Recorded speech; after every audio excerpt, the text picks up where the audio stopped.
श्रीशैलेशदयापात्रम् धीभक्त्यादिगुणार्णवम् यतीन्द्रप्रवणम् वन्दे रम्यजामातरम् मुनिम् लक्ष्मीनाथसमारम्भाम् नाथयामुनमध्यमाम् अस्मदाचार्यपर्यन्ताम् वन्दे गुरुपरम्पराम् यो नित्यम् अच्युतपदाम्बुजयुग्मरुक्मव्यामोहतस्तदितराणि तृणाय मेने अस्मद्गुरोर्भगवतोऽस्य दयैकसिन्धोः रामानुजस्य चरणौ शरणम् प्रपद्ये लोकाचार्याय गुरवे कृष्णपादस्य सूनवे संसारभोगिसन्दष्टजीवजीवातवे नमः। Asmad-gurubhyo namaha, Asmad-paramagurubhyo namaha, Asmad-sarvagurubhyo namaha. So continuing on with our discussion of Sri Vacana Bhusanam with a commentary by Pillai Lokacharya with a commentary by Manavalama Murugal, starting with where we left off at Sutra 288. So this section is entitled here, Stages of Spiritual Unfoldment. So Sutra 288. As in the state of service, so also in stages prior to that, the quintessence or essence of the self should be allowed to shine forth. So if you remember that the state of service, basically when Sri Vaishnavas talk about service, when we talk about moksha, for instance, or liberation, we consider moksha to be service, or kainkarya in Sanskrit. So that is our natural position. Our natural position as slaves or servants of the Lord is to serve the Lord. So when we're serving Him, then everything's natural. Everything's the way it should be. And that is the state of liberation. So we don't think of liberation or moksha as a type of solo bliss, or which other people call kaivalya, or even some sort of heavenly bliss where we're experiencing bliss by interacting with so many other people, but not with the Supreme Lord. The interaction in moksha is between the jiva and the Supreme Lord, and is one of service to the Supreme Lord. So eternal service to the Supreme Lord. So we can also attain service to the Lord here in this Leela Vibhuti or material world.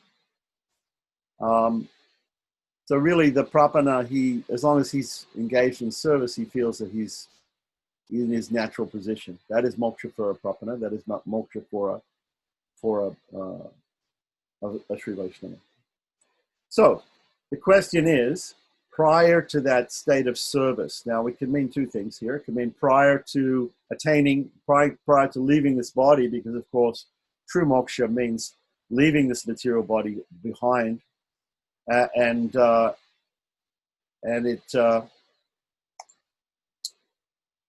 it can mean that, or it could also mean prior to engaging in the Lord's service, even here in this material world. So we'll see what it says. So the point of this sutra here is it's saying prior to the state of service. It's nice that he uses that instead of saying to moksha, right? So also in stages prior to that, as in the state of service or kainkarya, prior to that, the essence of the self should shine forth. So in other words, what is the essence of the self? We've been discussing that. We discussed that in the last so many sections. That the essence of the self is complete and absolute dependence and subservience on the Supreme Lord. Complete dependence on the Supreme Lord and subservience to Him. So there are four prior stages. Okay, so prior to kainkarya, prior to the service of the Lord, there are four stages.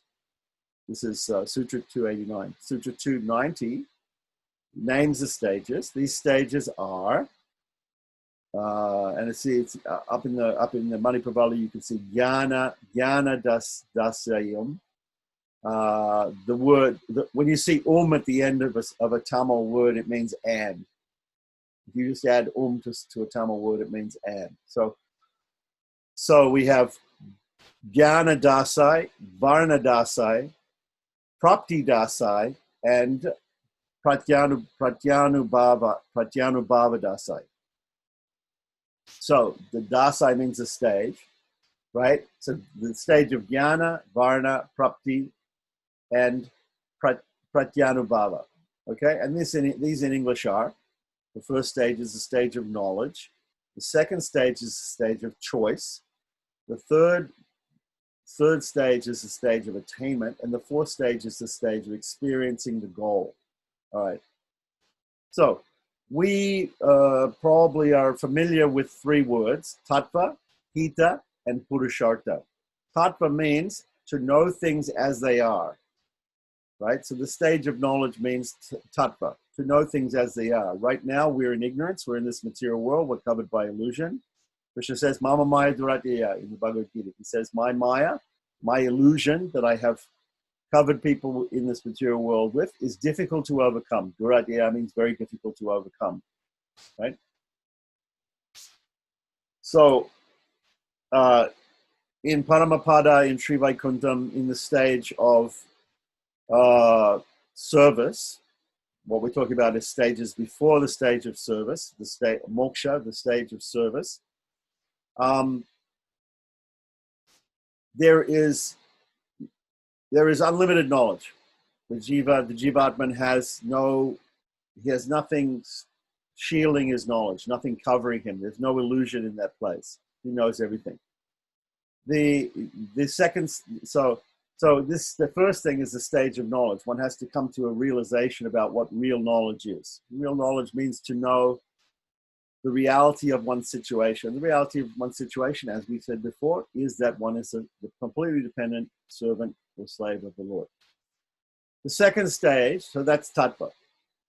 Hita means the method for attaining the goal, which is moksha. Amongst Vedantins, the goal is moksha. We say moksha is eternal service to the Lord, called kainkarya. So the second stage here is the stage of choice. You can only have a choice if you know what your choice is. If you don't know that there's a choice, then you can't make the choice. So the first thing is to know what's going on. Second is first to know there's a choice. The second stage is the stage of choice, the stage where you actually make the choice. Now, in actual fact, the reality is we don't really have a choice. Okay, but that's a higher understanding. We think that we have a choice whether to serve God or not serve God. Actually, Krishna says in the Gita, everyone follows my path in all respects. So we don't really have a choice. When we come to understand that we are completely dependent and subservient to him, like that, then we don't really have a choice. The slave doesn't have a choice. The property of the person does. We are the property of the Lord, so we don't have a choice. But we think we have a choice. So the second stage is the stage of choice. The stage of choice comes about when we know the hita, when we understand our position and we understand the Lord's position, and we understand, that is tattva, and understand the position of how to attain the Lord, how to attain Sri Vaikuntha, how to attain the service of the Lord, which is moksha. Then, when we understand those positions, when you understand you're here and that's there, how to get there is hita, is the upaya, or the means, right? So hita also means upaya, the means for attaining the goal. And purushartha is the third thing. So tattva, hita, purushartha. Purushartha is the goal. What is the goal? Again, we just talked about the goal. The goal is eternal service to Sriman Narayana, right? Which is our natural position. So first of all, we have to know what is reality. Then we have to know that there's a choice, and the choice is this reality or that reality, and that reality is the real reality. The real reality, because in that reality, we are engaging in our normal behavior, which is as a property of the Lord or his servant, completely dependent upon him. In this reality, we're rebelling, and we're not acting like that. So we have to know that there's a choice, and we understand what happens if we do this, take this choice or that choice. Actually, we really don't have a choice, but the idea at this point, with this amount of knowledge, right? We think that we have a choice, so we make that choice and we surrender to the Lord. The Prapana will surrender to the Lord. Other people don't. And Lord Krishna talks, of course, in the Bhagavad Gita about this. There are 4 types, in the 7th chapter, there are 4 types of people who surrender to Krishna and they try to follow the Shastras and they try to serve Lord. And there are 4 types of people who don't do that. And they're going to stay in this material world. They're going to go round and round in samsara. They're going to experience good and bad, papa and punya, and they're going to end up in different situations, in different births. Okay, so that's the stage of choice. So then Purushartha, as I said, Tattvahita Purushartha. Purushartha is the goal. Okay, so first the state before moksha, before eternal service to the Lord, or before any service to the Lord, even here in this material world, right? Which is we're trying to emulate what is going on there. What is that? It's like practicing what we're naturally doing there. We're trying to do service here. So before that occurs, there has to be knowledge of reality. There has to be understanding of that we have a choice to do it or not do it, to engage in our normal activities, our natural activities as a slave of the Lord and serve Him. And the third stage will be the stage of attainment. That stage of attainment after understanding that there's a choice between surrendering to the Lord and not surrendering to the Lord, although we really don't have that choice, right? Everybody follows Lord Krishna's path in all respects, according to the Gita. You have to follow that path. You're either surrendering to Him directly, or you're surrendering to this material world. Ultimately, at the time of death, you have to surrender to death. So somebody may say that they're independent, but actually they're not independent. There's no way that anybody in this material world is independent. There's no Chaitana, there's no living or sentient being that is independent. We are all totally 100% dependent. And we either consider ourselves dependent directly on the Lord or indirectly on material nature. So the stage of attainment is when we understand the reality, understand that we have a choice, right? The first stage of knowledge, stage of choice. Third thing is, right, we take the choice.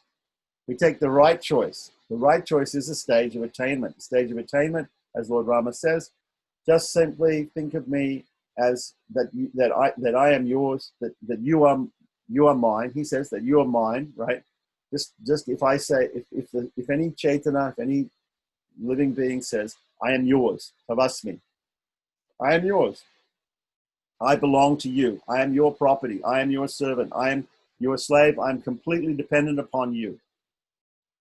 If somebody comes to that realization, that is the stage of attainment. So if he once come to that, even if he loses that idea later on, even if he deviates from that later on, but if he once only, because Lord Rama says, Sakrit Eva means once only. Once only if we come to that realization, then God takes notice of that. The Lord takes notice of that. Srimad Narayana says, okay, this person, even momentarily, has tried to turn towards me. He has realized, even if it's momentarily, that he is my property, that he is my slave, that he is my servant, that he depends upon me totally, and that he is meant to serve me, and he's meant for my pleasure only, and he wants to re-engage himself in my direct service.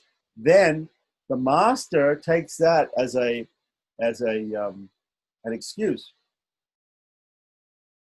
to try to bring the errant soul, the errant Chaitana, living being, back to him, back to his service. So that service starts here in this material world, and ultimately the stage,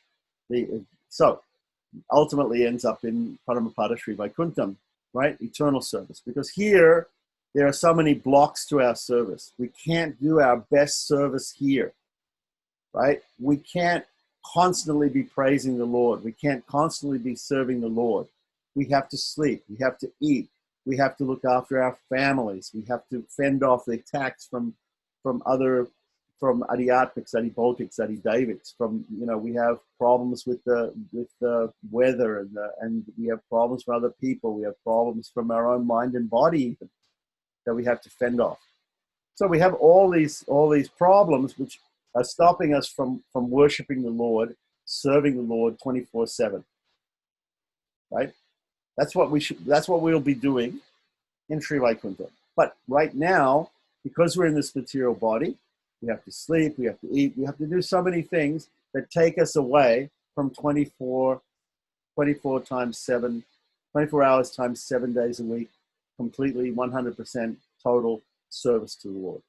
Totally being serving the Lord and not doing anything else. Okay, so then there's a stage of experiencing the goal. Experiencing the goal means, of course, the ultimate experience of the goal. And what is the goal? Again, the goal is moksha, which we equate to eternal service to the Lord in Sri Vaikuntha. So, experiencing the goal ultimately means leaving the body at the end of this life and going to Sri Vaikuntha and serving the Lord. But during this life, we can experience the goal by serving the Lord in this lifetime also, right? So we begin to serve the Lord. So these are the 4 stages: stage of knowledge, stage of choice, stage of attainment, and stage of experiencing the goal. So further, the stage of knowledge occurs when, to give more details about this, the stage of knowledge occurs when one receives spiritual teaching from a qualified preceptor, right? And if we remember, how do we find a qualified preceptor? Okay, so first of all, we have to come to the realization that we need a preceptor, that we need somebody to explain to us what this stage of knowledge. So the first inkling of the stage of knowledge is when somebody realizes they don't know. Okay, so before you can learn anything, you have to admit that you're ignorant, right? So if I say to somebody, oh, would you like me to teach you how to build a house or do whatever, things like that? I'm a qualified, person. I'm a qualified teacher. I can teach you. Like I used to teach scuba diving. So somebody comes to the shop and says, oh, this is very interesting what you're doing, like that. I said, yeah, do you know how to do this? If you don't know how to do this, I can teach you because I know how to do this. I've been trained by others. And I am qualified and I can teach you. And here's some literature. And would you like to be taught? If the person says, no, I don't need to be taught. I don't need to be taught. Straight away, that's a problem. That's a problem. If you can't admit your ignorance, if you can't admit that you don't know something, you can't learn. So the stage of knowledge, before the stage of knowledge, we have to admit that we don't know something. So once we admit, the very first thing is we have to admit our ignorance. Now, at every step in this material world, every one of us have to admit our ignorance. I admit my ignorance about this shastra that we're discussing, right?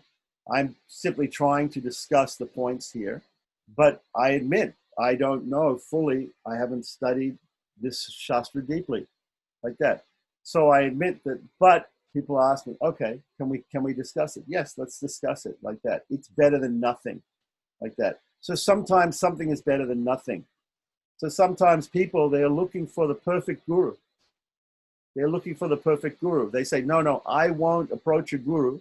I'm waiting to find a perfect guru, right? They don't look at themselves and think, what are my qualifications to go and look for a perfect guru? I have no qualifications. I'm not a perfect disciple. What I should be doing, instead of making the perfect the enemy of the good or the great, we should take whatever the Lord sends us. We should take whatever the Lord sends us and we should start the process of learning. Start the process of learning. So first of all, understanding that we don't know anything. Second of all, taking every possible, conceivable thing that is sent to us or person who is sent to us, who gives us some true knowledge, right? And accepting that person. So again, how do we find those persons who are going to give us that knowledge for the stage of knowledge? We discussed this before in Sri Vacana Bhusanam. We have to control the mind, first of all. After controlling the mind, right, then the senses become somewhat controlled. Somebody who's completely crazy, out of their mind, prone to conspiracy theories and illusions, which we see a lot of these things, false news, fake news. A person like that has not got a chance, because they're not controlling the mind, first of all. And when they can't control the mind, they can't control the body, and therefore they can't even come to the stage of of finding a teacher because they think they know everything already. They're totally illusion. Okay. So first of all, control the mind, control the senses, and then the Lord will send suitable persons to us to teach us these things. Or the Lord from within the heart will reveal certain things, even if there's nobody around, right? But through reading different shastras or watching, spiritual lectures or whatever it is, we will come to realizations. Now, some people, even they read the shastras, they approach gurus, they do so many things like that. Still, they don't get the realization. So ultimately, it's the mercy of the Lord that we get the realization. So this stage of knowledge, as with everything else, is 100% dependent upon the mercy of the Lord. Without His grace, we cannot attain knowledge. Without attaining knowledge, we can't go to the next stage, the stage of choice. So once we understand everything, right, and not everything, we don't have to understand everything, but we have to understand the basics. The basics are that we are the servants of the Lord. We're completely dependent upon Him. We're meant to serve Him. Okay. So then we understand. Okay. So there's a choice. So how do we make a choice? So the Lord will send us a qualified preceptor, or maybe more than one. It doesn't have to be just one preceptor, but there'll be one preceptor who delivers spiritual teachings, specifically giving Sharanagati or performing the Panchasamskara, giving the 3 spiritual mantras, and doing the Panchasamskara for the person. So this is, of course, an external and a formal thing that people go through, but normally people understand by the teachings of a true acharya, they understand that they should go through this process like that. Very rarely there are living beings who don't go through this process, this formal process. So, for instance, we have the example of Gajendra, who was an elephant, right? He never, or Draupadi was a great devotee of the Lord. These persons did. Vibhishana was a Rakshasa, brother of Ravana. So these people also surrendered to the Lord, and we don't hear about them meeting a guru and taking formal initiation. They didn't do those things. Okay, so there are examples of that. So that's also possible because the real property is of course internal, that we have come to a realization that we're surrendered to the Lord. However, there are so many great things that happen. So it may be, maybe somebody comes to me and maybe somebody is a natural. He's a naturally good swimmer. He's a naturally good person at I just give him the equipment and he figures it out and he can scuba dive. Or what's more likely is that somebody comes to me, and since it's a little bit technical, right, I teach him, and that's the normal way to learn. So there are people who, of course, the first people who learned scuba diving, the pioneers, they had to make this. There was nobody doing it before, so they experimented. So they had no teacher. Okay, so but the point here is that there may be some people who are more naturally able or realized to perform property, and maybe they don't go through all the formal external things. But the normal situation for learning a subject, right, is that formal education goes. Another example of this is this Ekalavya. The story of Ekalavya in the Mahabharata is that Dronacharya was a great archer, and he was a teacher. He used to teach archery, taught it to Arjuna, different people he taught it to.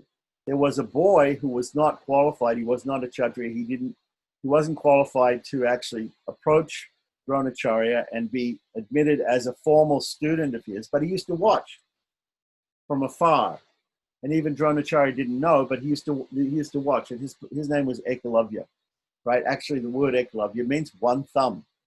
This comes from the end of the story, but this person, by simply watching the guru from afar, he understood everything and he learned.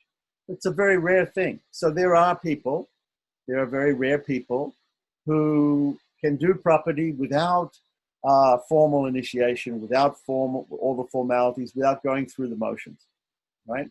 So normally, the normal situation is the Lord will send a qualified preceptor to you who performs the samashrayanam, and the Pancha Samskara gives us the mantras. Because why? We studied here also in Sri Vacana Bhusanam before. We studied that after controlling the mind and controlling the senses, then the Lord sends a qualified acharya. The acharya initiates us into the Tirumantram, Om Namo Narayanaya, right? The Astakshara mantra, which Pillai Lokacharya has described the glories of in Mumukshapadi and other Rahasya Granthas, other esoteric teachings, and other acharyas also, like Vedanta Deshika, have described it. Many people have described it. It's described in the Vedas. What does it say about Astakshara in the Vedas? It says, Om Namo Narayana iti mantropasikaha Vaikunta Bhuvana Lokam Gamishyati. Those people will go to Sri Vaikuntham who worship with the mantra Om Namo Narayanaya. What does that mean? It means they chant it. It means that they use it in worship. It means that they understand the meaning of it. The most important thing is to understand the meaning of it. Okay. So there are two things with the mantra. One is to chant the mantra or to use it in rituals or ritual worship. And the other is to meditate upon it, to understand the meaning of it. What is the deep meaning of it? And the meaning of it is, of course, it explains to us property. It explains to us the meaning. So the initial means to attain the Lord, right, is the mantra. You normally get the mantra from a formal acharya. So the means to the Lord is, first of all, to get the acharya, then get the mantra, and it was described before in Sri Vacana Bhusanam, the initial or the primary upaya, or means, is the mantra, is property and the mantra. But even beyond that, right, ultimately, the main means of attaining the Lord is the Lord himself. Right. So the first thing, the stage of knowledge, occurs when one receives spiritual knowledge from teachings from a qualified acharya, right, qualified preceptor. The second stage, the stage of choice, right, occurs when one decides to take the Lord as one's sole refuge and to perform Sharanagati. Okay, so first of all, you hear from people and you start to understand the reality of your situation, right? And then you understand that you have a choice. Actually, you really don't have a choice, but you understand that you have a choice at this point. And you think, oh, I have a choice either to serve Sriman Narayana, which is my actual position, or I have a choice to rebel against that, as like many other people in this material world, or many other living beings, and to just stay in this material world and suffer and enjoy through, different births. And that's your choice. Okay, so we understand that we have that choice, and then we come to the realization, and we can only come to that realization, of course, if God within the heart gives us that realization. We come to that realization that we have to surrender to the Lord. We have to do Sharanagati. So then we approach the Acharya and we say, okay, we've heard everything, we've read everything, and we've understood everything that you and other people have told us. Can you give us Sharanagati? Can we do formal property? And can we get the Tirumantram from you? And can you explain to us the meaning of the Tirumantram? And can we then go to the next stage like that?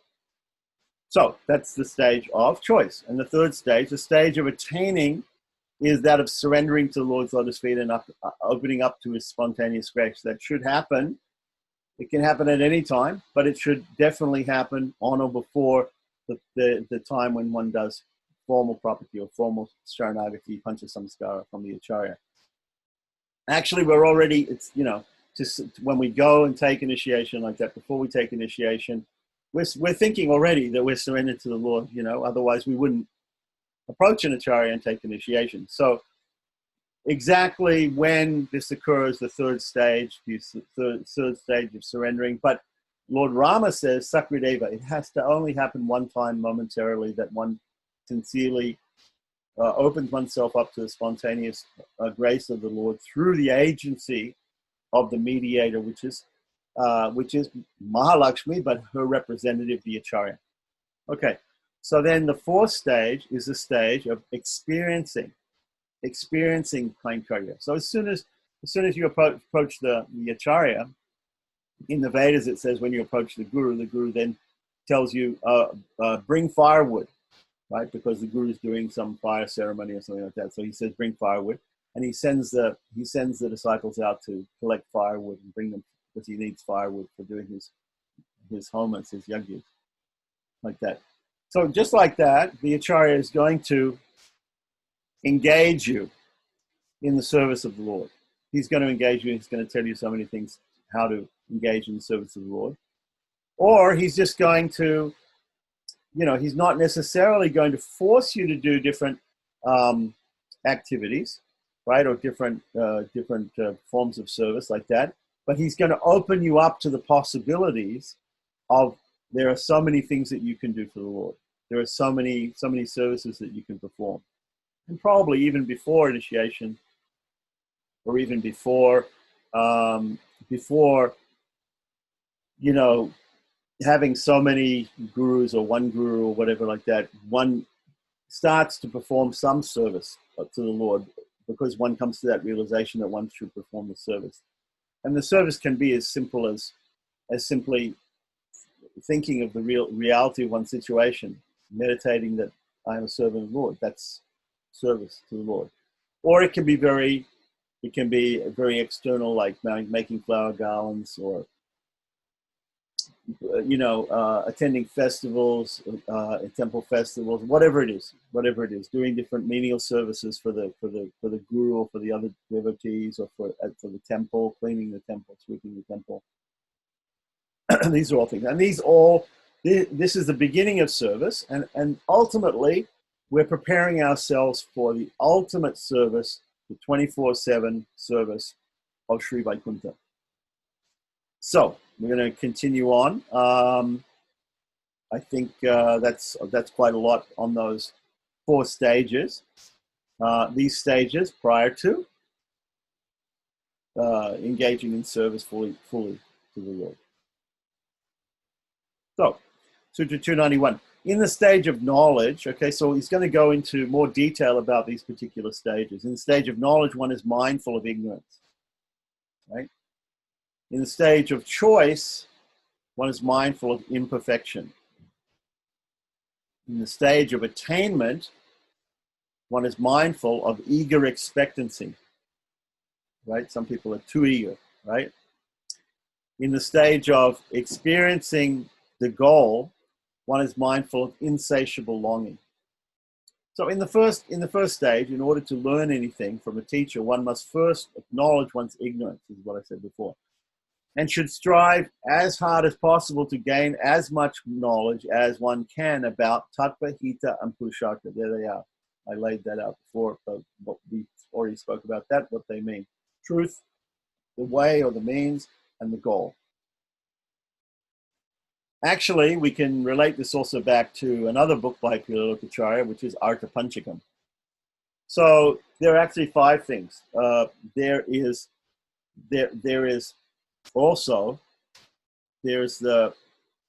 are 5 things. There's also the impediments. There's the 5 aspects are tattva, hita, purushartha, and we have a virodi. The hita, the way, there's a way to attain the Lord, and there's also something that's stopping us. Right? So we see this also in the way Brahma Sutra is characterized. The Brahma Sutra has 4 chapters, and it has what is Brahman, what is not Brahman, right? So we have tattva, truth, and what he says here, the opposite of truth is ignorance. So if you want to know what black is, you have to have white. If you want to know what light is, you have to know what is darkness, right? So in the Upanishads, for instance, the Upanishad, it says, Vidyam cha vidyam cha yastadvayado bhayagum saha. Vidyam avidyam, right? So there is knowledge and ignorance. So in order to really understand knowledge, you have to also understand ignorance, right? There's the way, and there's the things that stop you from your progress. And then there's the goal. These 5 things. In the stage of going for refuge or doing property, going for refuge becomes possible only when one acknowledges one's utter inability to bring about one's own liberation through any means whatsoever. Okay, so that we've talked about this before. The Prapadas are refugees. They have nothing. A refugee typically has nothing. He's left everything behind, and he simply surrendered to the authority, and he says, "I'm destitute. Please help me." So, first of all, before you can take to property, you have to first of all understand that I don't think that I can attain liberation by my own efforts. What will my efforts be? My efforts would be to attain liberation, what Lord has given in the Shastras: Karma Yoga, Jnana Yoga, Bhakti Yoga. These are all paths of effort which are given in the scriptures by the Lord. There may be so many things in the scripture that says to do. Do we think that by doing those things, we must get liberation? That liberation or moksha occurs just simply by doing those things, by us doing those things. Is it that easy? Is it that easy that we do something and by our actions, by our efforts, we attain moksha? No, it's not that easy. Because along with our efforts, whether we make efforts or don't make efforts, the deciding factor is not the efforts. The deciding factor is the grace of the Lord. So because you can make as many efforts as you like, you won't attain it. You won't attain the goal. I'm reminded of the Gaudiya Vaisnava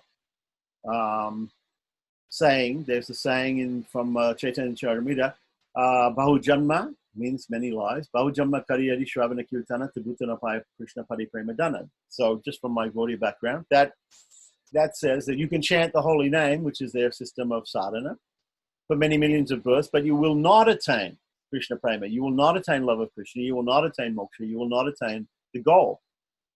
Well, that's funny. I thought that was the means for attaining the goal. Yes, that is the means for attaining the goal for them.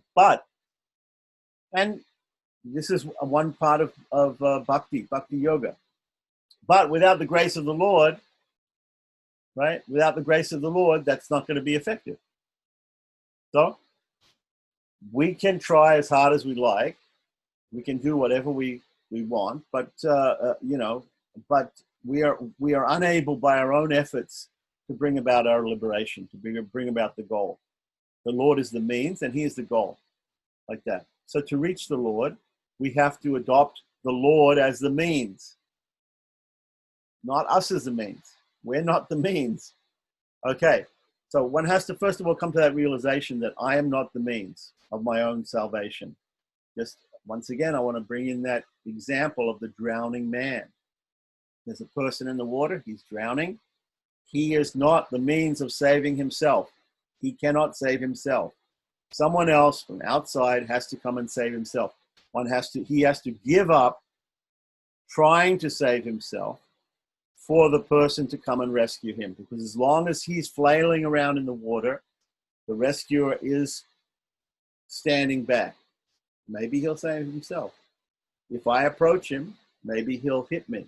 Maybe he'll drown me also. That when you're trying to save someone drowning, I've personal experience in doing this. Okay, you have to wait until they're actually surrendered. You've got to wait until they're actually surrendered. When they actually surrender, save me. Then you can take them and you can save them. But until that time, if they still think that they can save themselves, it would be very difficult to save them. Very difficult to save them. So we have to acknowledge our utter inability to bring about our own liberation by whatever means. If you say, no, I'll bring about my liberation I'll chant, or I'll do bhakti yoga, I'll worship so many deities. And, I've got all these ways that I read in the scriptures. If you just do this, if I just work and I give all my money to the temple, or if I just, if I just do meditation, or if I just do, if I just read all these scriptures, I'll know everything, and by my knowledge, I'll just attain liberation. This is all wrong thinking. Wrong thinking. You're not thinking that you're completely dependent on the Lord. You're thinking you're depending on yourself.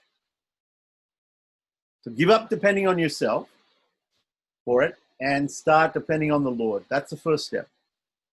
Understand that you, however good you are at reading scriptures, knowing Sanskrit, doing so many pujas, chanting so many rounds, doing so many japas and homas, and however good you're doing that, it's insufficient. Whatever you do is insufficient. The only thing which is sufficient is Him, the Supreme Lord. He's sufficient. So we have to understand there's no way that we feel our inability to save ourselves, right? This is called karpanya, right? It's part of the definition of sharanagati or prapatti or surrender. It's one of the 5 things. And therefore that is in the second stage.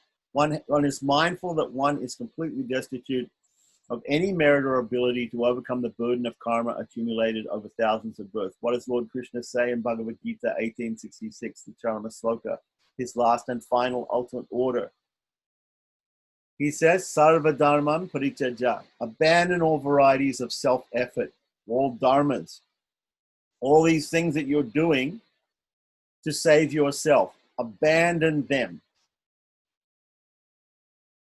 Sarvadharma Pritija, Mam Ekam, only me. Krishna says, only me, only unto me, not anybody else, only to me. Mam Ekam, Sharanam Praja. Surrender. Surrender only to me. Third line. Sarvadharma Pritija, Mam Ekam Sharanam Praja. Aham. What will I do? If you do that, what will I do? Aham, twa, you. Sarva papebhyo moksha yishyami.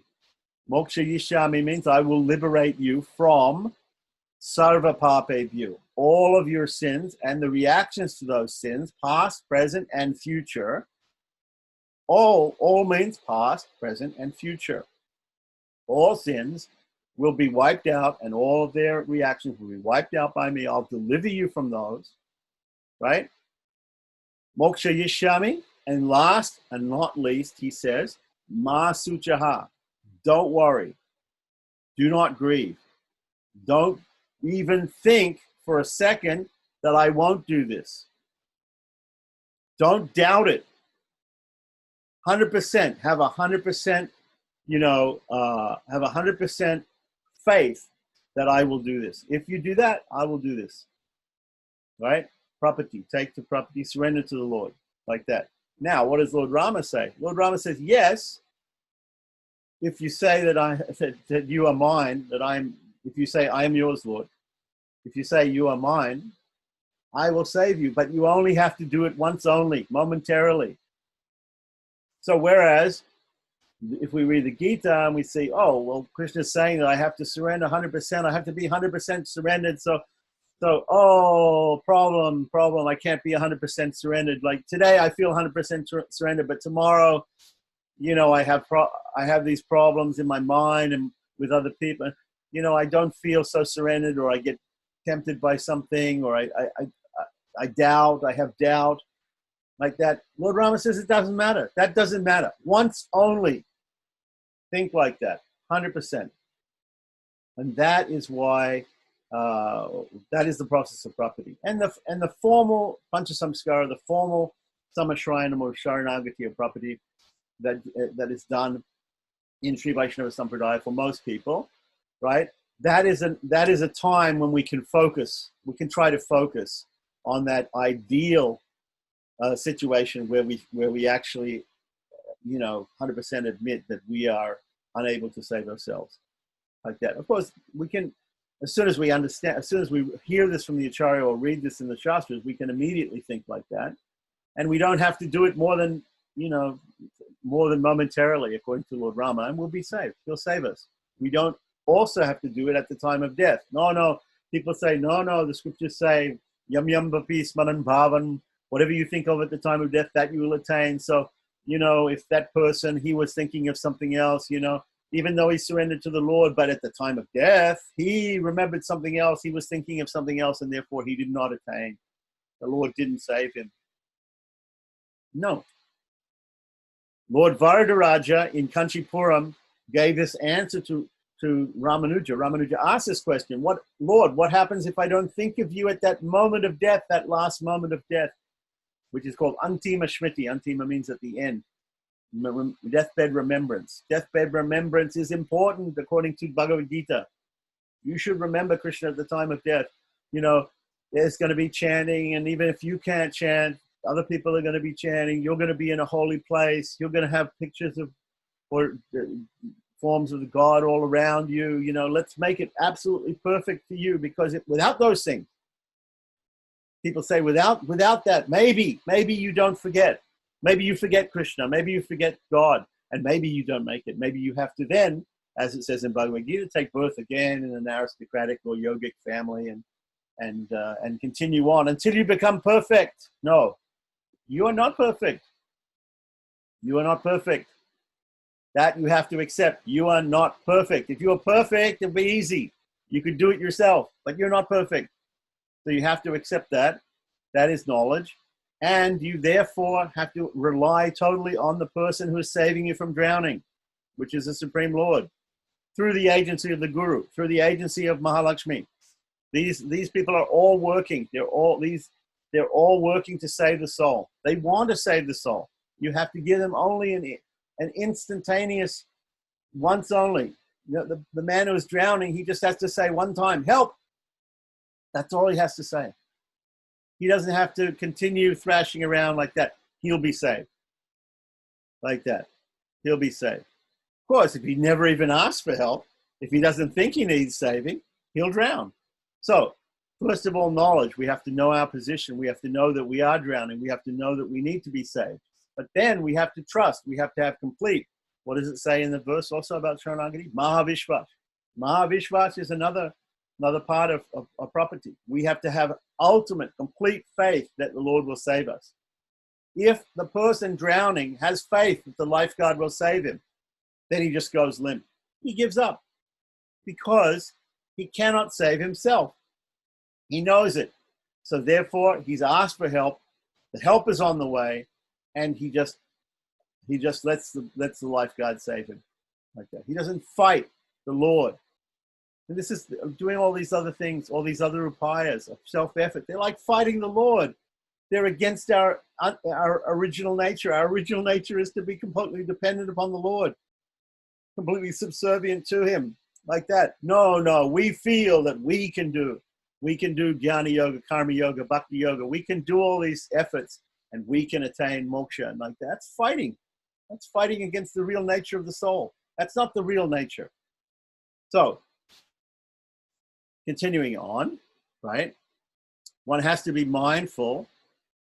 The second stage, going for refuge, becomes possible only when one acknowledges one's utter inability to bring about one's own liberation by any means whatsoever. It's a very important sentence there. One is mindful that one is completely destitute of any merit or ability to overcome the burden of karma accumulated over thousands of births. As Lord Krishna says, he will take care of that sin, past, present, and future. In the third stage, one does not remain passive. Okay, so one does not remain passive. One should be anxious to engage completely in the practice of Dharma. So it's interesting. Lord Krishna says, give up all dharmas. Give up all dharmas with the thought that your dharma is going to save you. He doesn't say that you should actually give up the dharma itself. You should give up spiritual practices. You can continue doing the spiritual practices of karma yoga, jnana yoga, and bhakti yoga. You can continue doing those things, but you're not doing them as a sadhana. You're not doing them as a means to liberation. You are doing them simply as service to the Lord. Because what is liberation? Service to the Lord. Like that. So that has to be the realization that we are doing this, but we are actually not doing it. The Lord is doing it through us, right? We don't take any of the credit for it. And by doing it, we are actually liberated. We're in a sense, because we're completely engaged in his service. And service is the point. We're engaging in service for services, not for any other means, not for any other reason. Service for service's sake. There's a lot of alliteration there. Service for service's sake. For the sake of service, we're doing service. We're not doing service for the sake of moksha, for the sake of what is commonly understood as moksha, right? Attaining bliss, eternal bliss. For attaining anything else, we're doing service for service's sake. And the fourth stage is being mindfulness, mindful only of abhinivesha, complete absorption in divine and insatiable longing for unification of the Lord, like the Alwars. The Alwar is completely immersed in the ocean of devotional love to the Lord, right? So the fourth stage is, after doing those things like that, we continue to perform those things, even when we're completely absorbed in the love of Godhead, or whatever it is, love of the Lord, like that. Sometimes what happens is that we become enamored by the form of the Lord. It was mentioned before that somebody becomes very enamored to the form of the Lord. Still, whether we love the Lord or whether we hate the Lord, or whatever our attitude is, still the truth is that we're completely dependent upon Him, and we're completely subservient to Him, and therefore we should serve Him, like that. Whatever. We shouldn't be also... sometimes a person may be so enamored. This person may be so enamored by the form of the Lord, he can't tear himself away to go cook for the Lord, or to go do something like that, to go prepare something to bring it to the Lord, or to do some service. He becomes stunned by the beauty of the Lord. So we should also guard against that. The point is service. The point is we have to continue with that service, like that. Yeah, because that's our real moksha. So moving on to Sutra 292, ignorance is dispelled by the Acharya's wisdom. So up here, we're going further into these different stages, right? Knowledge. So the opposite to knowledge is ignorance, right? And so he's going to explain down here how the knowledge comes about. Ignorance is dispelled by the Acharya's wisdom. The Acharya gives teachings like that. Now remember, there's different types of Acharyas. There's an Acharya that explains things to you from the scriptures, right? People maybe know the Sanskrit terms of shiksha guru, which means a teacher who teaches teachings, gives explanations. Diksha guru, a person who actually gives a formal samashranam or initiation. And there might also be chaitya guru. Chaitya guru means the Supreme Personality of Godhead, right? Sriman Narayana, within the heart, the Antaryaman, one of the 5 forms of God in Pancharatra, the super soul. So these are all types of gurus like that. So our ignorance is dispelled externally by people who preach to us and teach us things from the scriptures, right? Also from and that can be through reading the Shastras, reading the works of the Alwars and the Acharyas, right? Or it can also be direct, verbal, or, in some way of giving us wisdom from a Sri Vaishnava, some Sri Vaishnava Acharya. So these are the external gurus, the Diksha gurus and the Shiksha gurus. The internal guru is the Chaitya guru, allows us to understand those things which we get externally, without the realization which is enabled by the super soul, we may not understand exactly what we're hearing from external gurus.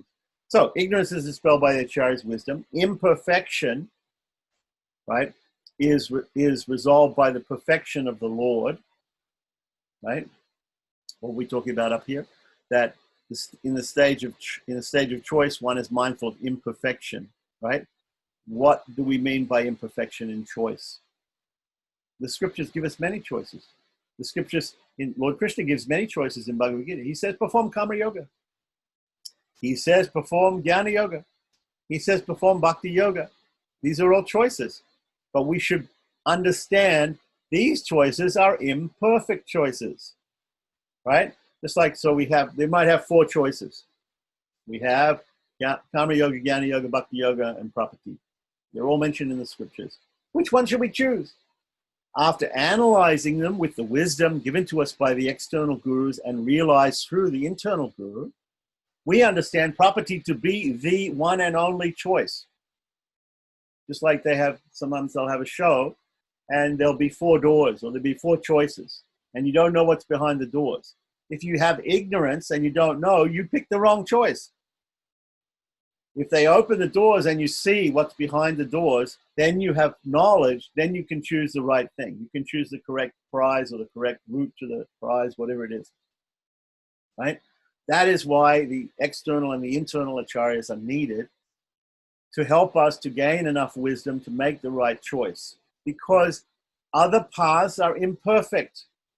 Now, there are people who have faith in these other paths. There are even Vaishnavas who have faith in Karma Yoga, Jnana Yoga, and Bhakti Yoga as the right choice.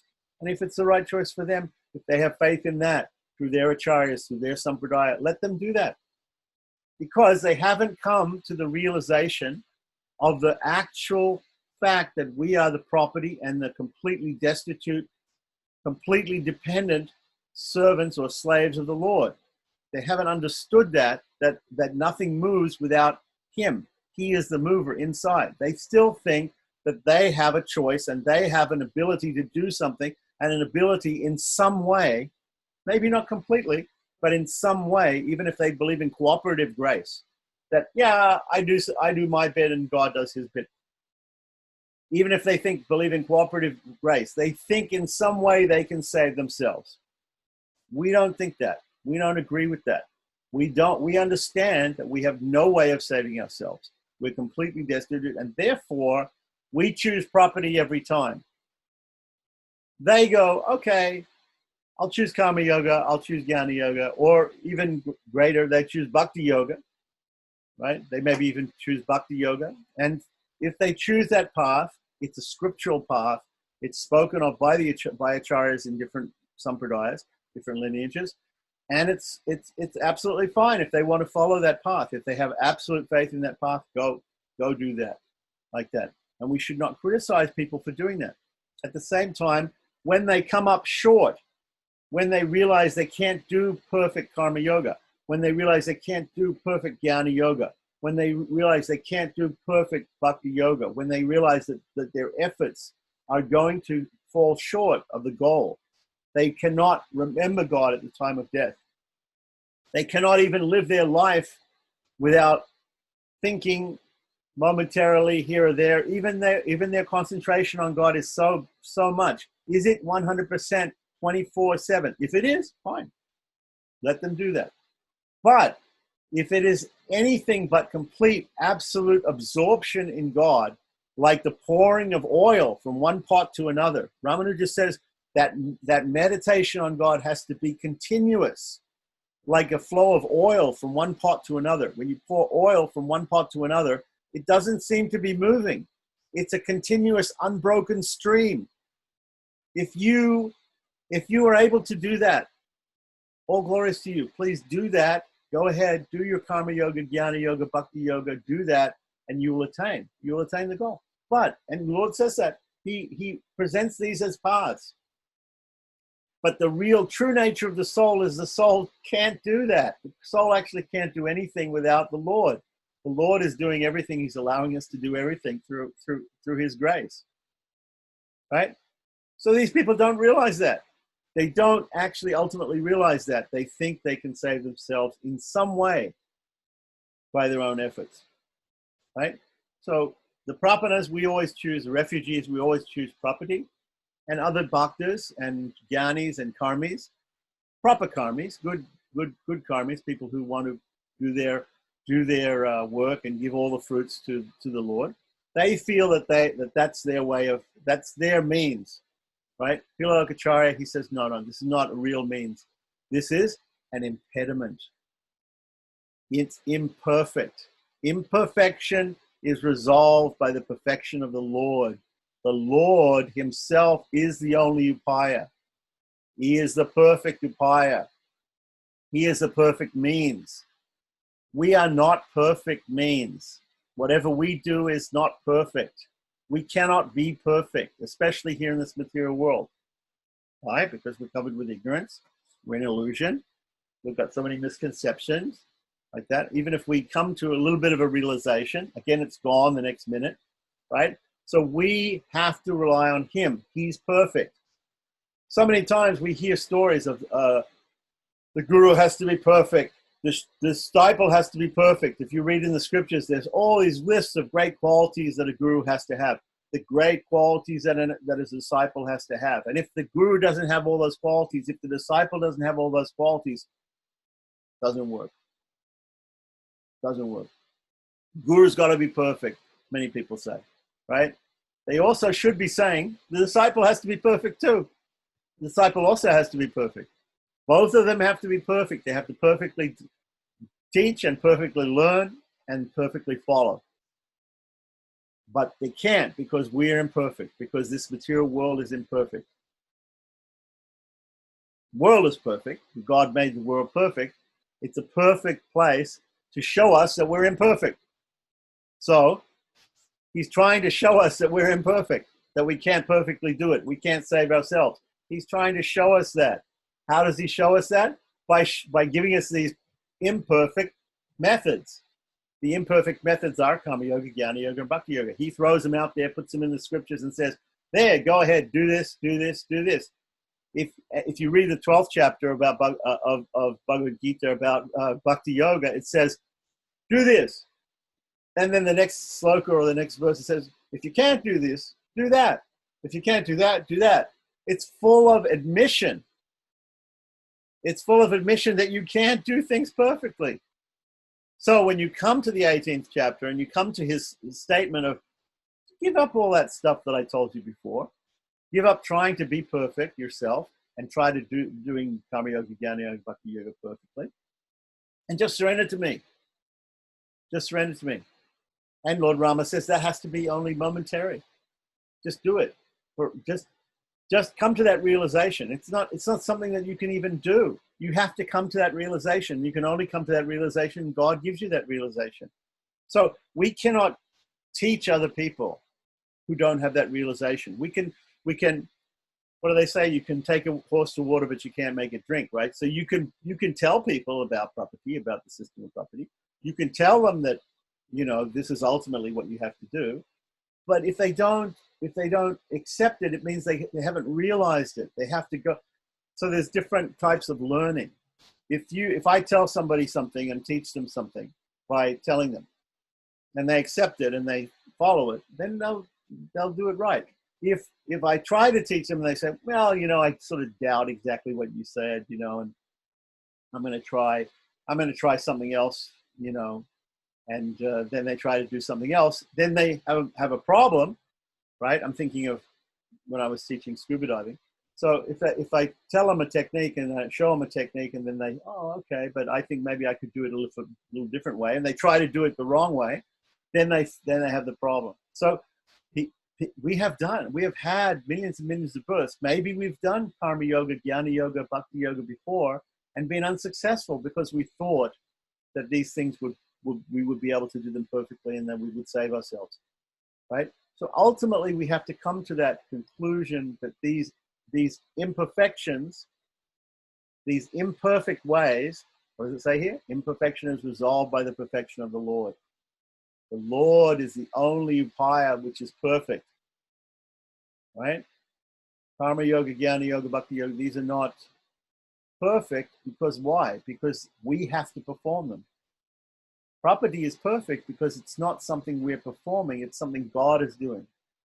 He's saving us because of our momentary surrender to him.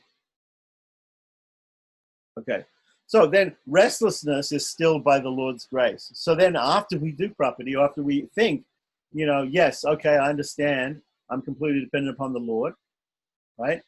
Then we're waiting to be saved by the Lord, to go back to Sri Vaikuntha. Of course, but that's not going to happen until the end of this life. Right? Some people there's the dripta property and the artha property. There's somebody who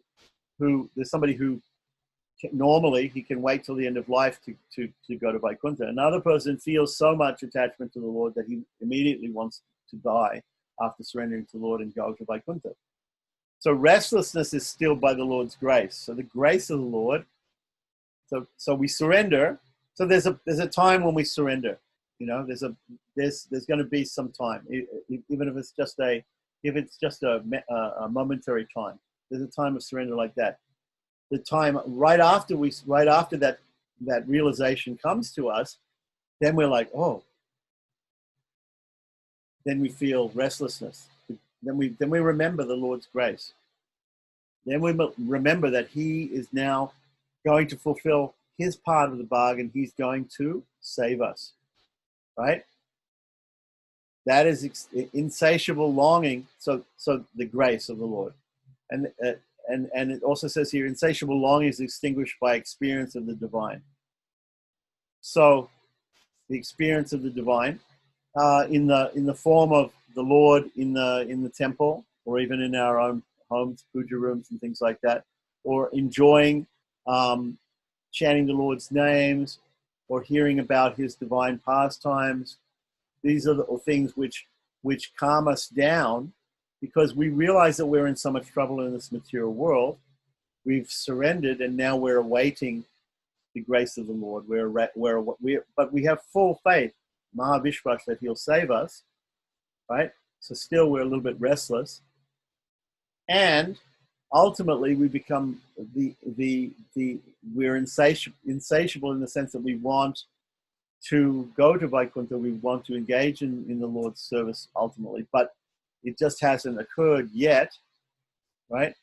So therefore, this longing gets sort of overcome by actually engaging in service, and by seeing the Lord's form, by chanting His names, by singing bhajans, reading shastras, hearing about His pastimes. All these things help to us to get on with the rest of our lives until we attain the eternal service of the Lord in Vaikuntha. So transgression. So what he's talking about here in Sutra 292, he's talking about the things which overcome he's talked about the positive parts of the 4 stages in 291, and the negative. First he says the 4 stages. Then he says the positive parts of the 4 stages and the negative parts, the negative things, right? And then he says what dispels the negative parts of the 4 stages, right? Now he's saying what happens if we give in to the negative parts of the 4 stages. Transgression gives rise to ignorance, right? So doing something against our nature, our essential nature, gives rise to ignorance. The perfection of knowledge gives rise to awareness of imperfection, right? So non-attainment gives rise to eager expectancy when you haven't attained eternal service.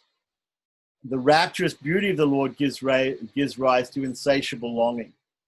So here, nescient spiritual ignorance is caused by negative karma that has been accumulated over thousands of births. In spite of the lack of merit of dawning of wisdom, the dawning of wisdom occurs by some good fortune through meeting the acharya. Of course, we know it's not luck that we meet an acharya or we meet a great spiritual teacher, but it's the will of the Lord being expressed by sending the sincere person, right? And it's by, first of all, we try to control the mind and body, and then the Lord sends us a proper, because without controlling the mind and the body, how are we going to even accept if an acharya shows up and starts telling us the truth, explaining wisdom to us, explaining knowledge? So in spite of lack of merit, the dawning of wisdom occurs by some good fortune through meeting an acharya. Wisdom reveals how totally incapable one is of achieving liberation through one's own petty efforts and micro advancements. Micro advancements. That's an interesting term, right? So we feel we're making advancement when we take to these other paths, Karma Yoga, Jnana Yoga, and Bhakti Yoga. Oh, I'm getting better. But is it sufficient? Is it sufficient? Is it ever going to be sufficient? Are your efforts ever going to be sufficient? No. Okay. So when you come to that realization, This realization gives rise to the eager expectation to surrender to the Lord and to serve the Lord, and the beatific vision of the rapturous beauty of Krishna, or Sriman Narayana, gives rise to insatiable longing to be united with him in his service. So this is what the Alvars and the different acharyas felt. These are the different stages. The eager, Sutra 294, the eager expectancy and the insatiable longing mentioned here are discussed in another book, right? In extenso means extensively, right? In extenso is Latin for extensively. In the Achiradi Gati, which is another treatise by Pilalokacharya. So Achiradi, right? The Achiradi Marga, for those of you who have read Yadi Nirmala Deepika by Srinivasa Das, that is the path of light that the soul takes from this body at the end of life to Sri Vaikuntha. That is called the Achiradi Marga, the path to liberation. Right? And that is explained. So he says that Pilalokacharya has explained more about these things that we just talked about, the eager expectancy and insatiable longing that a Prapana has to attain the eternal service of the Lord, right? That's explained in this other book, Achiradi Gati. This Achiradi Gati was also mentioned in Mumukshapadi. For those of you who study Mumukshapadi, in the beginning of Mumukshapadi, it also mentions about that Pilalokacharya has gone into this in detail. So here we are at another section. So we can continue on. If anybody has any questions about the previous section that we talked about, I think this is stages of spiritual unfoldment, right? I think it's pretty clear. I think everybody understands the different stages that different people go through on the way to property. So it's being elaborated here. And is there anybody who has any questions at all about that? Yeah, it's a nice description, these 4 stages. It's nice. Yeah. Yeah, let's look back at them again one time. We have the stage of knowledge, stage of choice, logical. Yeah. Stage of attainment, and stage of experiencing the goal. Yeah, and then he goes into detail about each one of the stages. You mentioned all these stages about knowledge and things like that, and right. The different stages one goes into. And one question that came up as you were talking was, at what point can one say that he is in knowledge?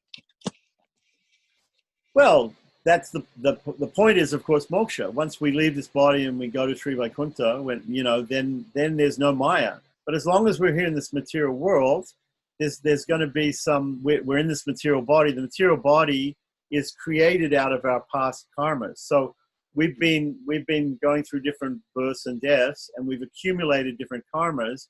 And according to the karma that we created in our past lives, we got this particular body, this particular birth in a particular country and family and whatever. So we have that conditioning.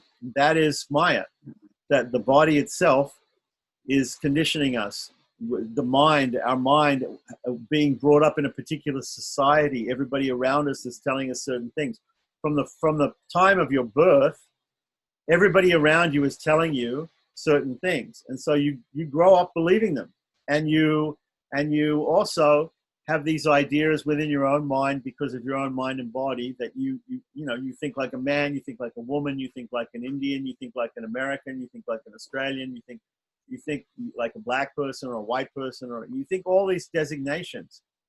You think that these apply to you, but they actually don't apply to you. The real designation which applies to you is that you are the soul within the body, the Atman, and that Atman is a piece of God, a piece of the whole. The Lord is everything, and we're just a small fragment, like a sun ray and the sunshine, right? A sun ray and the sun globe. The sun is there, and there's small sun, or like a drop of water out of the ocean. We're just a very tiny thing, or like a spark coming out of a fire. There's a big fire, and the spark is coming out, but the smoke is covering the spark. So right now, you're a spark, and you're covered by smoke. This material world is smoke. It's all illusion. It's not an illusory world. It's really there, right? Reality is there, but it's ephemeral, it's changing, it's constantly changing, and it's there to put you in illusion, to keep you in illusion. So the smoke, for instance, whenever you make a fire, there's a little bit of smoke. So when there's smoke, the little sparks get covered. You can't see a spark like that. The fire itself, you always see the fire. So the difference in that analogy to what we see in the material world is people don't see that there's a God. They don't see that there's a supreme, right? So they don't even see the fire. There's so much smoke. So this is a very smoky fire, this material world, right?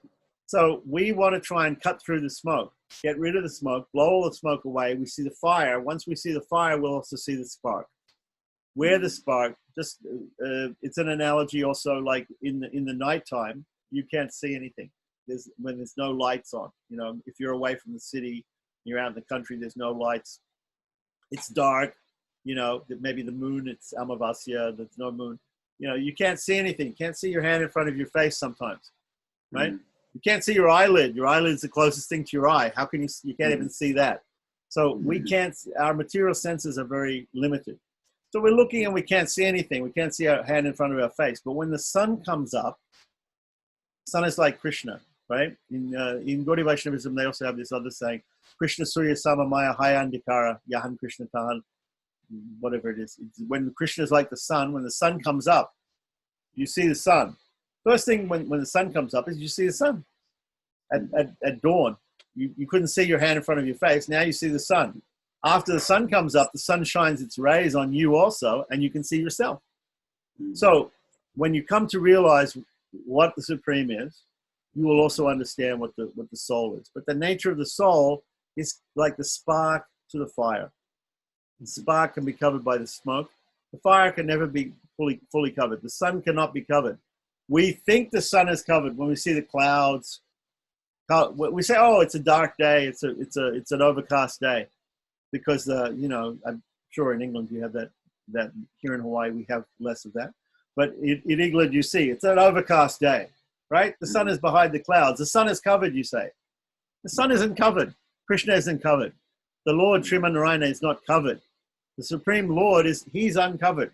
But the clouds are there. The clouds are Maya. The clouds are these illusion in this material world that are covering us. We have to come out from underneath the cloud. We have to come out from underneath the cloud to a place where we can see the sun. When we see the sun, we'll understand God and we'll understand ourselves. We'll also see ourselves like that. So the point being made in this section is that really everything is dependent upon, and I said this in the last class also, everything is dependent upon our self-realization. Self-realization can only come, the super soul is going to guide us to an acharya, to different people, and to get realizations and to get knowledge from Shastra. But the proper ultimate understanding is that we are completely subservient and dependent upon the Lord, and therefore it's completely up to Him to save us. So we're drowning in this material world. He's going to save us. He's going to save us. So when you just come to that realization, that's it. That's finished. Everything's finished. There's nothing that needs to be done after that. That's everything that you're doing is to come to that realization that you're completely subservient and protected by the Lord. And then he says, don't worry. Masuchaha. Krishna says, don't worry. Once you come to that realization, don't worry. Like that.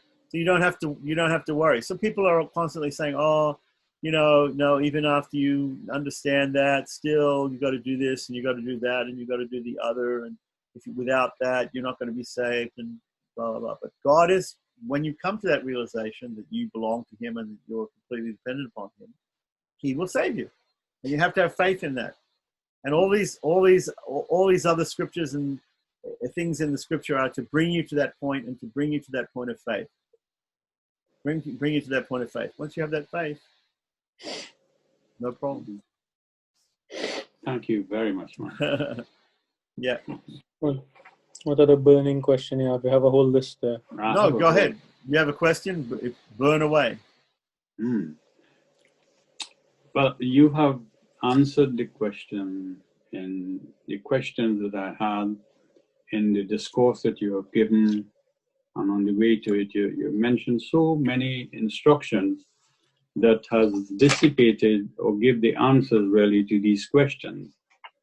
For example, when you talk about the drowning man, if you take that example of a person who is drowning just trying to save his life, his goal is quite different from the goal of a person that's trying to attain God. So he wants to merge with the Supreme Lord. This person is thinking about saving his life. Now you save his life, then he get back on the platform whereby his life is saved, where the lifeguard has saved him, and then he is again an illusion, and he has to wait again. From the spiritual point of view, from the little bit of understanding that I have, is that you continue with your service, you says, you continue to reading, you continue with your chanting, and all the services that you do that brings about purification and notice of the Lord to you, where the Lord is himself has taken charge, and he is giving you through Chaitya Guru, through himself, giving you instructions as to what you should be doing, what you shouldn't be doing to keep on the path. Right. Okay, so the question comes that somebody will say, okay, the Chaitya Guru, I feel within myself, God is telling me that I should do like this, and therefore I'm going to do it like that. But normally what we do is we say, okay, so check whatever is coming to you as realization, check that with what the scriptures say. Check that with what the gurus say, what the acharyas say. Because there's also illusion too. There's people who say, no, God, God, the madman, he says, God told me to kill all these people. Right? His realization was that the God was talking in his ear or telling him through the heart, oh no, these people have to be killed, or this sin has to be performed. So there are people who blame God. They say, oh, I realized this, I realized that, and therefore I did it, like that. But we have to judge that by whether actually it's true or not. And so how do we know if it's true or not, what God is saying to this person through his heart? It'll be true only if it conforms to what God is saying in the scriptures and what the acharyas are saying. Bless you. Right? So like, for example, in Bhagavad Gita, Krishna tells Arjuna to kill people. Gandhi used the Gita to preach non-violence. But the Gita itself says, Krishna says, go and kill these people. That's your duty. How can one book teach non-violence and also violence? That's because you have to understand the circumstance. You have to understand the circumstances. Krishna is saying to Arjuna, do your duty. And his duty is to go and fight the evildoers, the other side. Yeah. Whereas Gandhi's duty was not to go and fight people. Gandhi's duty was to do a different thing. So both Gandhi and Arjuna are both doing their duty according to what God wants. One involves killing and one involves ahimsa. But because we understand that actually we're not this body, as Krishna says in the second chapter, he says, if you're lamenting that so many people were killed on the battle of Kurukshetra, then you're in ignorance. But that doesn't mean that we go out and kill people today. It's a different circumstance. Mhm. It might be a situation. It might be a situation where somebody has to fight for Dharma again and kill people. Mhm. But we don't normally. We're not coming into that situation today. But it's interesting. So externally, it may seem that Krishna is teaching Arjuna violence. Gandhi is teaching from the same words of Lord Krishna, non-violence. So we have to be more discriminating and not see only the externals. Don't just see the externals. We have to understand the internal point being made there. So again, if we say the Lord in my heart is telling me to do violence, well, are you in the situation that you are Arjuna on the battle of Kurukshetra? Yeah. Then we can say Krishna is telling you to do violence. Yes, that's true. If you're not in that situation, if you're just walking around in society today and you say God's telling me to do violence, that's not correct. You're not in the same situation. No. Thank you very, very much for your thoughts and your. Thank you for listening. Well, I That's will always all? listen. Huh? That's all? Nothing more? No, nothing more. There's notes. Some of these are notes that I have Oh, taken. okay. Notes. And yeah. Notes that I've taken. I'm honored that somebody feels the need to take notes but if you have any questions even after the session, you can just communicate them through Govindacharya or anybody, and we can sit down and we can talk about those things. It's Thank you very much. You have made it so easy to approach you. Right. And I also want to hear other people's realizations too. Yeah.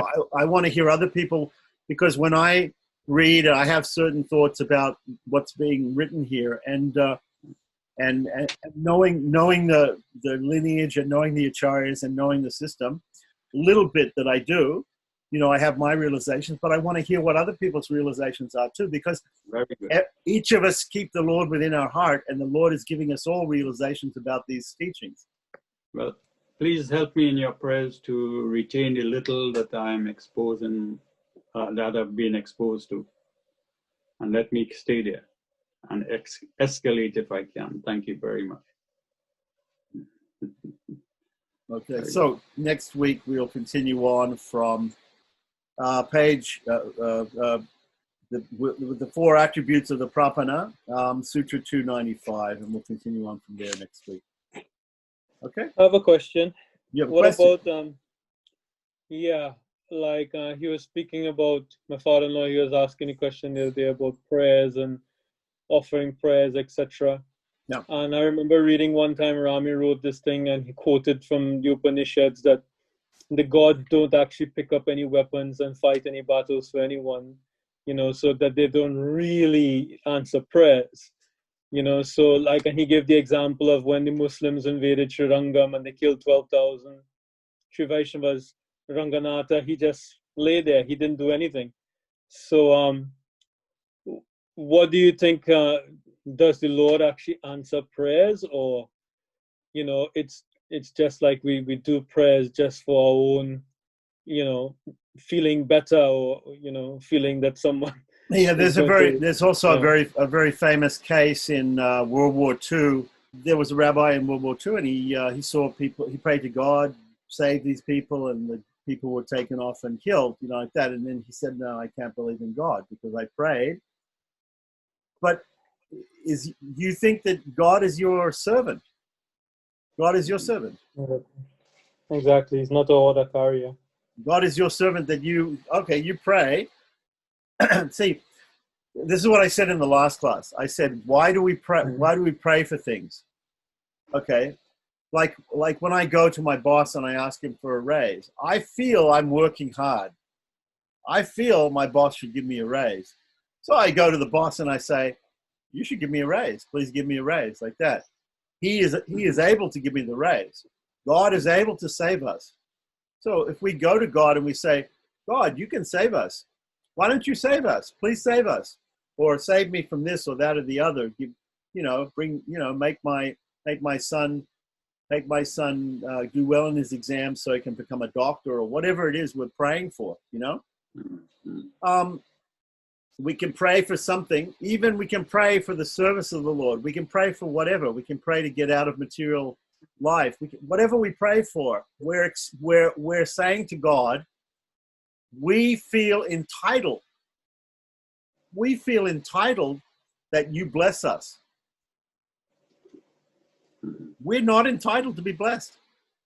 No. We are completely the property of God, right? What if your cell phone says to you, what if your cell phone said to you, I feel like you should carry me everywhere. You should lovingly care for me. You should buy an extended protection plan for me, like that. What if your cell phone said to you that, like that? Would you take any notice? We're the property of God.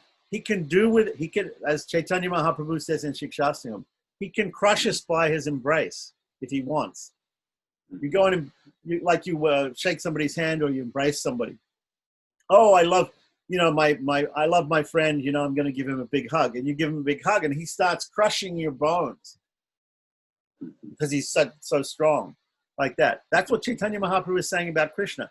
Even if you crush me, you can do it. You're the supreme. You can crush me by your embrace. You can throw me down into hell. You can do whatever you like because I'm your property. I'm your servant, birth after birth. That's the way Chaitanya thought about it. That's the way the great devotees think about it. They don't go to God and say, oh, you know what? You've got so much. You have to give me something. I deserve it. Please save me. I deserve being saved. What have we done to deserve to be saved? Nothing. That's right. So whatever we ask from, that's why Sri Vaishnavas, we don't go to God. In Vaishnavas in general, we usually don't pray to God for anything. I gave the example in the last of one devotee of Ramanuja's who had his eyes put out by one demoniac king. And Ramanuja told this devotee to pray for his eyesight back. But the devotee didn't want to do that. He wanted to pray for the person who put his eyes out, blinded him, to attain liberation. Let that person be saved. He felt. He didn't feel like he needed to be saved. He felt, okay, I was blinded. That's the mercy of the Lord. That's, you know, I deserve much more than that. That's what we think in this material world. We think, I'm here in this material world. Why? I'm staying in this material world because I'm sinning, because I'm doing so many bad things. And life after life, I have to stay here, and it's my fault, and that's what I deserve. I deserve worse than this. I deserve much worse. I deserve to go to hell forever. But somehow or other, through the grace of God, if he deems fit to save me, he can. But he's completely independent. He is independent, and we are dependent on him. When you pray, you're trying to make God dependent on you. You're trying to say to God, listen, I've got a list of things here for you to do and to take note of this. I am deserving of liberation. Please, that's number one. And my wife and my dog and, you know, whatever, you know, I have a list of things that I need you to do, oh Lord. What right do we have to say this to God, to ask God for anything? Now, we might ask, some great devotees, they might ask, oh God, save me, you know, like that. What did Draupadi do? Draupadi asked the Lord to save her. She was being disrobed in the assembly. Yeah. And she asked for the Lord, oh please, Dwarka Krishna, Dwaraka Nila Achyuta. She prayed to Krishna, Sharanagata, please save me. But she was hanging on to her sari. She was hanging on to her sari. She was trying to save herself at the same time. Krishna was like, oh, she's trying to save herself. I'm not going to save her. Let's see. She thinks that she can save herself. Let me see that. Only when she let go of the sari and put her hands up and said, Lord, I'm completely surrendered to you. Then he saved her. Like that. So we have to understand our inability even to ask God for help properly.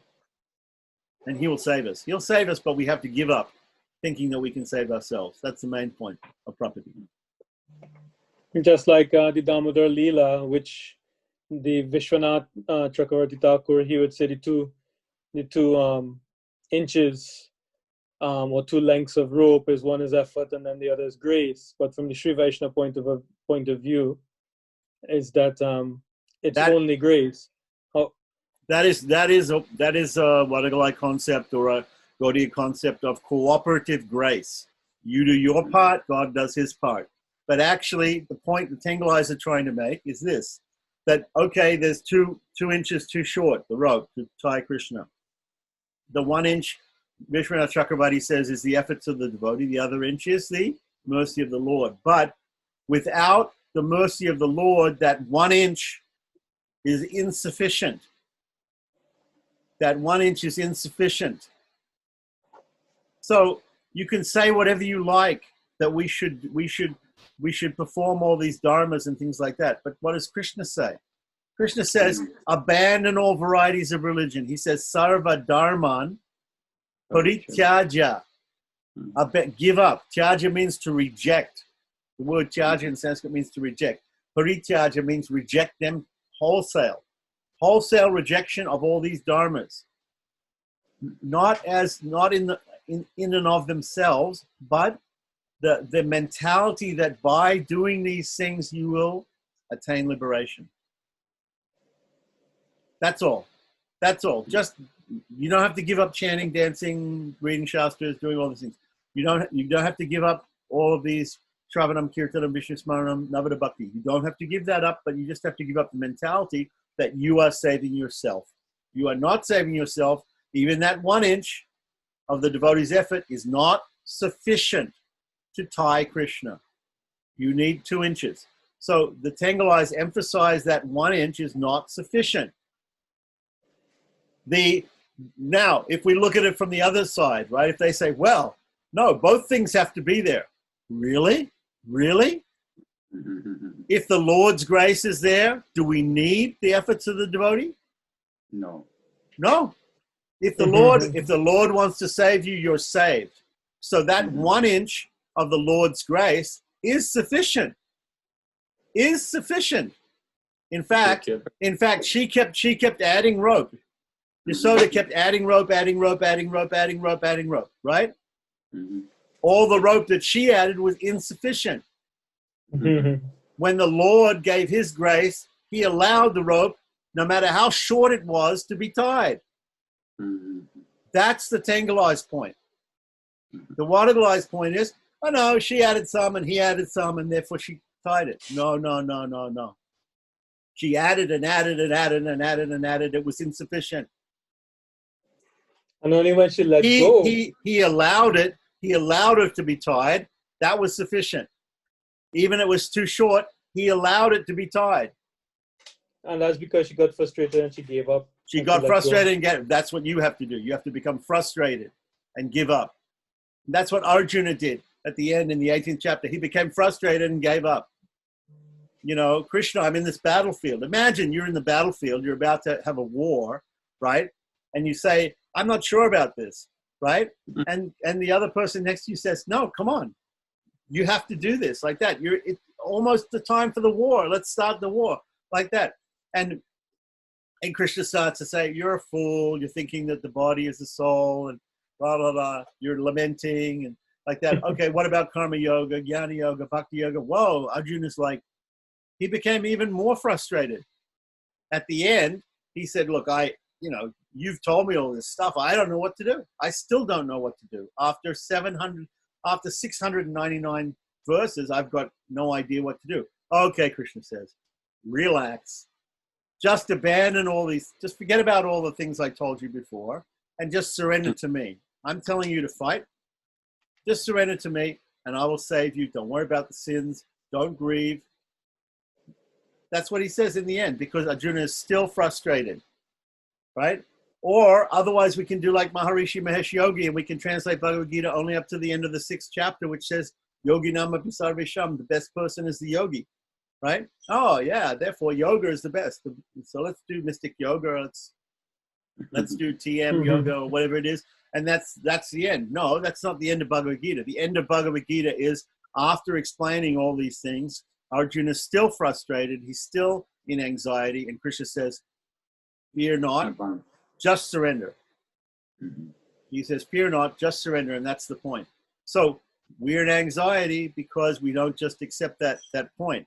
When we get frustrated, when we end up getting frustrated, like Mother Yasoda, we will surrender, and then Krishna will allow us to tie that rope. Yeah. Thank you very, very. But without Krishna's grace, it doesn't work. With Krishna's grace, it works. Without the effort of the devotee, even with Krishna's grace, it works. Without the effort of the devotee, with the effort of the devotee, or without the effort of the devotee, it doesn't matter. If Krishna's grace is there, that's it. That's sufficient. Krishna's grace is sufficient. The efforts of the individual are insufficient, always insufficient. The grace of the Lord is always sufficient, no matter what the devotee does. That's the point. That's the point. What is sufficient? What is sufficient? What's the bottom line? What is the bottom line? That's what we always ask. What is the deal breaker? What is the deal breaker? There's a deal. What is the deal breaker? What is the thing? What is the small thing which will make the deal all fall apart? That is the grace of the Lord. Is the deal, is the maker or the breaker. If you get the grace of the Lord, you've made it. If you don't get the grace of the Lord, you haven't made it. No matter what your efforts are, no matter what your Herculean efforts are, you cannot overcome Maya without the grace of the Lord. You cannot come to liberation, to the eternal service of the Lord. Which he himself says. And there's one last thing. Yeah. So would you say, but when in the actually Arjuna becomes frustrated at the beginning, and he just wants to drop everything, and then he has Shistashteham Sharimam Tvam Prapannam, that he surrenders then. That's when he does prapatti, isn't it? That's when he actually does prapatti. Well, he surrenders to the Lord. He surrenders to hearing from Krishna. Okay, so just like we surrender to hearing from the Guru. So first of all, we're just going along with our lives, okay, like that. We come in contact somehow or other because of controlling our mind and senses, or the Lord sends us some spiritual external gurus to help prompt the realization from the internal guru. So we meet people and we agree to listen to them, and we think, yeah, this person has some spiritual knowledge too, or this book, this shastra, this really makes some sense to me. We surrender to learning. Surrendering to learning is not knowing. Yeah, you enroll in a school that doesn't give you a diploma. So that is approaching the Guru. He surrendered to the Guru, but he didn't actually come to the full realization that he has to give up all his own self efforts and simply do what the Lord wants him to. Yeah. So there's two properties there in Bhagavad Gita. There's the initial property of surrender to the Guru in the second chapter, and then in the 18th chapter, he's finally is frustrated because the Lord Krishna, as the Guru, Vande Krishnam Jagad Guru, Krishna's the Jagad Guru. He teaches him all these things, and in the 18th chapter, finally Arjuna, he says, finally give up, abandon all these things. So there are two surrenders there. The first surrender is to the person who's giving knowledge to the Guru, external Guru. And the second surrender is after understanding. This is what we were talking about in the class today. We're talking about the first part is knowledge, tattva, the first part of knowledge. So you have to first of all be open to knowledge. That's what I said. If you think that you know everything already, you can't learn. Only when you admit your ignorance can you learn. When I admit that I don't know how to dive and I want to learn how to dive, I go to the dive master and I learn how to dive. This is my personal experience. People don't know how to do something. They come and they ask you and you teach them like that. Now, does it mean they become perfect? No, they may even become frustrated because they can't follow all your instructions. If you tell them how to do something and you make it easy for them, then ultimately, if they just surrender to you and they don't think that they know everything, we don't approach the Guru. What does it say in 4th chapter of Bhagavad Gita? Hari prashnena sevaya, by serving the Guru and by asking questions, right? And so there has to be submissive asking of questions, not that you ask questions in a challenging way of a spiritual authority that you're going to challenge him, but you can ask submissive questions to him. And that's what Arjuna did throughout the Gita. He asked submissive questions to Krishna. What about this? What about this? What about this? Krishna answered him at every point. But even at the end, he said, okay, but this is too difficult for me. I'm frustrated. What do I do? And Krishna gave him the easy way at the end. Just surrender unto me. Just surrender unto me. That's the easy way. There's a lot of hard ways. There's different ways to get to Delhi, right? There's different way. All roads lead to Rome, but not all roads are the easiest way. Right? Am I right? Yeah. There's different ways. Yes. You can walk if you want. You can walk from England to Rome, but that's not the easiest way.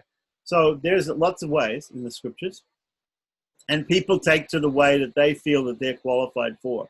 Once you understand that you're not qualified for anything, you can't do anything perfectly, or you get frustrated because you try other ways, right? Then you give up your walking to Rome and you hop on a, supersonic jet and you get there easily. So that's the thing. There are different ways to reach the same goal, perhaps, according to Scripture. We should pick the way which is we are able to perform. For some people it's one way, for some people it's another way, like that.